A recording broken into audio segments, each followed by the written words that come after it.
जो अधर्म के रास्ते पर नहीं चलता, उसका विजय उसी के साथ होती है जो सत्य के रास्ते पर चलता है।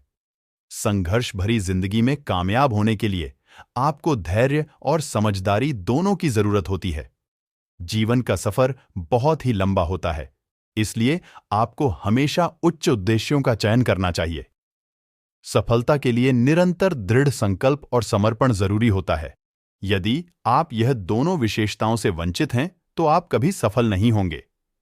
जीवन के मुश्किल पलों में आपको अपने लक्ष्य को याद रखना चाहिए। इससे आपको संघर्ष करने की शक्ति मिलेगी। अपने लक्ष्य के लिए संघर्ष करने के लिए आपको स्थिर होना होगा, इसलिए आपको धैर्य और सहनशीलता से संघर्ष करना होगा। संघर्ष के समय में निराश न हों, क्योंकि निराश होने से आपकी समस्याएं बढ़ सकती हैं। संघर्ष करते समय हमेशा सकारात्मक रहें, यह आपको सफलता के रास्ते में मदद करेगा।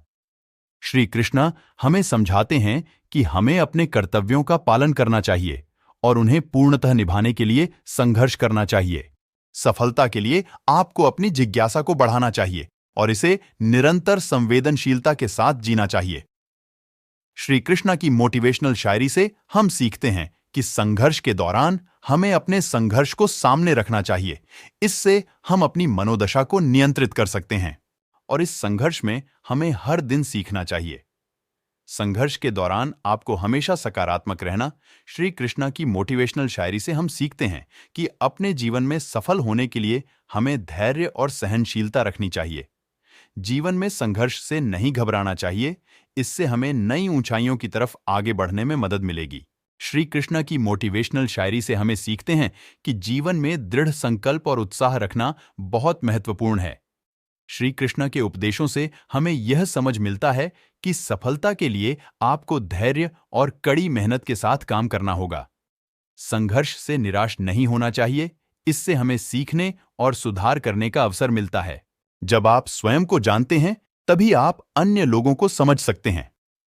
इस उद्धरण से हमें यह समझ मिलता है कि हमें स्वयं को जानना बहुत महत्वपूर्ण है, क्योंकि जब हम स्वयं को समझते हैं तो हम दूसरों को भी समझ सकते हैं और यही हमें भगवान के समान बनाता है। जब तक आपके मन में नफरत होती है, तब तक आप खुद को कभी भी शांति नहीं दे पाएंगे। इस उद्धरण से हमें यह समझ मिलता है कि हमें नफरत को दूर करने की आवश्यकता होती है, क्योंकि नफरत हमारी आत्मा को शांति नहीं दे पाती है। जीवन की सबसे बड़ी समस्या है, हम खुद को समझ नहीं पाते। इस उद्धरण से हमें यह समझ मिलता है कि हमें अपने आप को समझने की आवश्यकता होती है, क्योंकि जब हम स्वयं को समझते हैं तो हम अपनी समस्याओं का समाधान भी निकाल सकते हैं। जो व्यक्ति अपनी कमजोरियों को समझता है, वह वास्तव में मजबूत हो जाता है।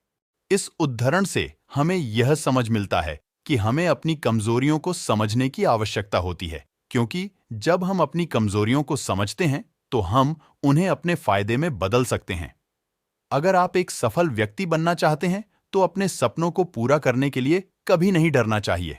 इस उद्धरण से हमें यह समझ मिलता है कि हमें डरने की जगह अपने सपनों को पूरा करने की कोशिश करनी चाहिए, क्योंकि सफलता उन्हीं के कदमों में होती है जो डर को हरा देते हैं।